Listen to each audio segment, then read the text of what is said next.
Have you ever felt like your struggle with lust is a sign of spiritual failure? Like you're somehow disqualified from God's plan because of your battles with temptation? Well, today, I want to challenge that perspective and offer you a different lens, one that might just change everything. The great apostle Paul once wrote these powerful words: I do not understand what I do. For what I want to do, I do not do, but what I hate I. Sound familiar? If you've ever found yourself caught in the cycle of temptation, especially when it comes to lust, you're not alone. And more importantly, you're not out of the game. Here's a truth bomb for you. Your struggle might actually be proof of your purpose. Now, I know that sounds counterintuitive, but stick with me. Throughout Scripture, we see a fascinating pattern emerge. Those chosen by God for extraordinary things often face extraordinary inner battles. Take David, for example. He was called a man after God's own heart, yet he fell into the trap of lust and adultery. Or consider Joseph, destined to save nations, who was tempted daily by Potiphar's wife. And let's not forget Samson, gifted with supernatural strength, who was repeatedly drawn to women who led him astray. These weren't random temptations. My friends, they were precision strikes. When someone carries God's calling, the enemy attacks where it will do the most damage. It's like a spiritual bullseye on your back. But here's where it gets really interesting. In 2 Corinthians 12, Paul talks about a thorn in his flesh, something painful, persistent, and humbling. He begged God 3 times to remove it. But guess what? God didn't. Instead, God dropped this truth bomb on Paul.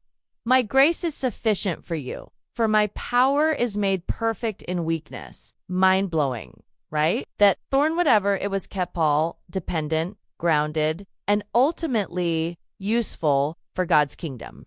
So here's a wild thought. Could your battle with lust be doing the same for you? Now, let's be clear.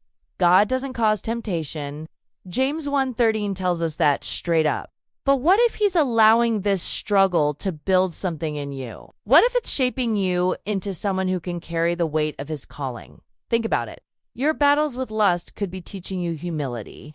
They might be increasing your reliance on God's grace. And they're definitely giving you a perspective that could help others who are struggling. You see, God doesn't just use our strengths. He specializes in using our weaknesses, our struggles, and even our failures to showcase his power and grace. Remember Peter? He denied Jesus 3 times, but Jesus didn't kick him to the curb. Instead, he restored him and used him to build the early church. Talk about a comeback story. So, what if your struggle isn't disqualifying you, but actually qualifying you for something greater? What if it's not a sign of your failure, but a sign of God's preparation? Here's the deal. The enemy wants you to believe that your struggles with lust make you useless to God. He wants you to give up, to think you're too far gone. But that's a lie, plain and simple.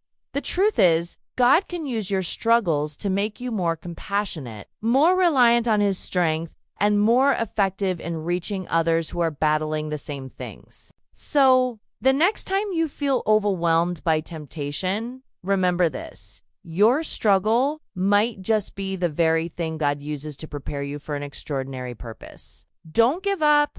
Don't throw in the towel. Instead, lean into God's grace. Let him use your weakness to showcase his strength. And watch as he transforms your battle into a testimony that could change lives. You're not disqualified. You're being prepared.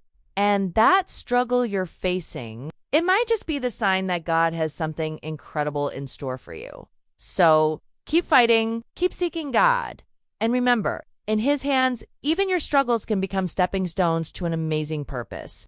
You've got this. And more importantly, God's got you.